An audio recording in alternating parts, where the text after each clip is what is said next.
have been asking me for my meatloaf recipe, so we're going to get into it right now. You're going to need a small white onion, half of a bell pepper, and a clove of garlic. Let's get these chopped. I have some olive oil heating in a skillet on the stove. I like to soften my vegetables before I put them in my meatloaf mixture. I don't like crunchy vegetables in my meatloaf, and that's why I do it. Now, if you don't cook your meatloaf this way, that is just fine and dandy. Everybody has to find their own way to make their meatloaf.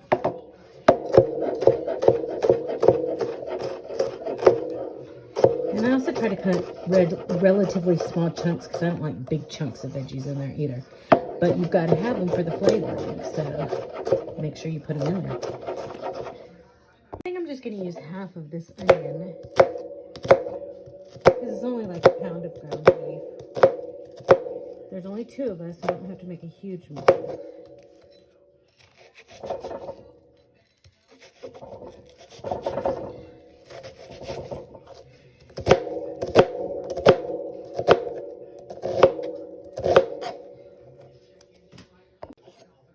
We're going to do 1 clove of garlic.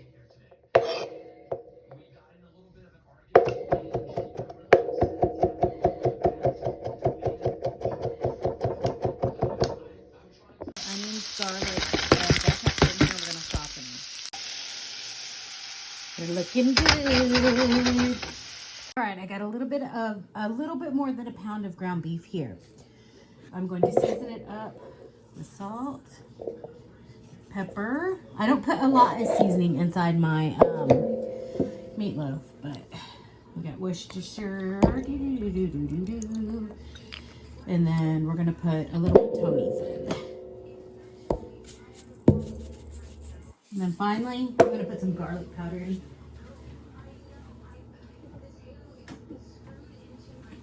And that is going to be it.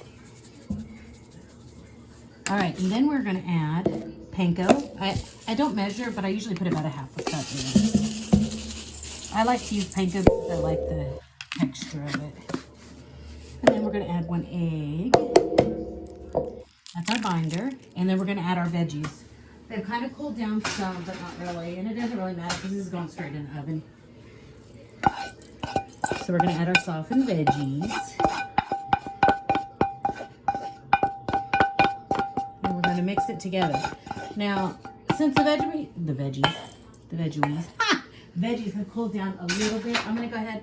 I normally wouldn't mix it with my hands, but I'm going to. I'm a daredevil, I guess.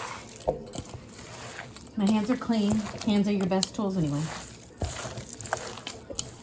Just gonna mix this good. Make sure all of those veggies are in there. Incorporated with your meat. Ooh, it already smells good. Okay. There we go. Put a cookie sheet down with a lid. Let me get some foil.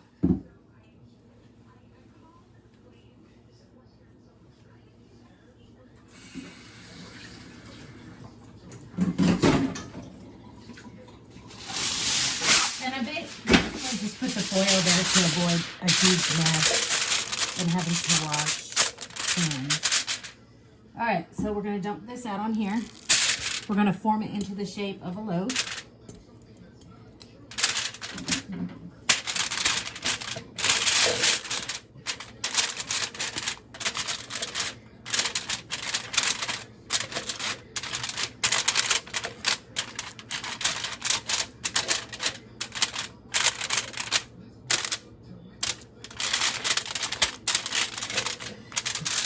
Making sure it's just mixed well.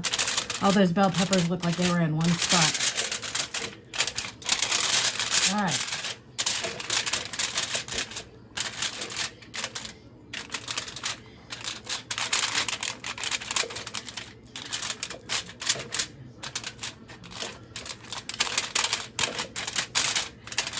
And yes, I have to get it into a perfect loaf.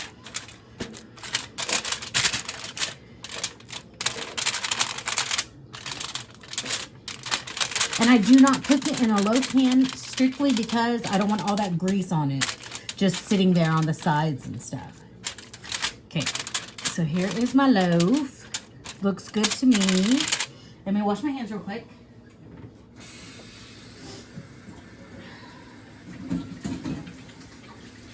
our final thing that we're going to do is we're going to put just a squirt of ketchup on top. I used to use like a brown sugar ketchup glaze, but my son did not like that. So I just put a ketchup glaze on there. It's going to go in the oven at 400 for at least 45 minutes. The finished meatloaf, it looks fantastic. I cannot wait to eat it. I just have to mash my potatoes, and then it will be time to eat dinner. But meatloaf is really, really easy, and the way I make it, I like it. So put some ketchup on after, and you are all good to go.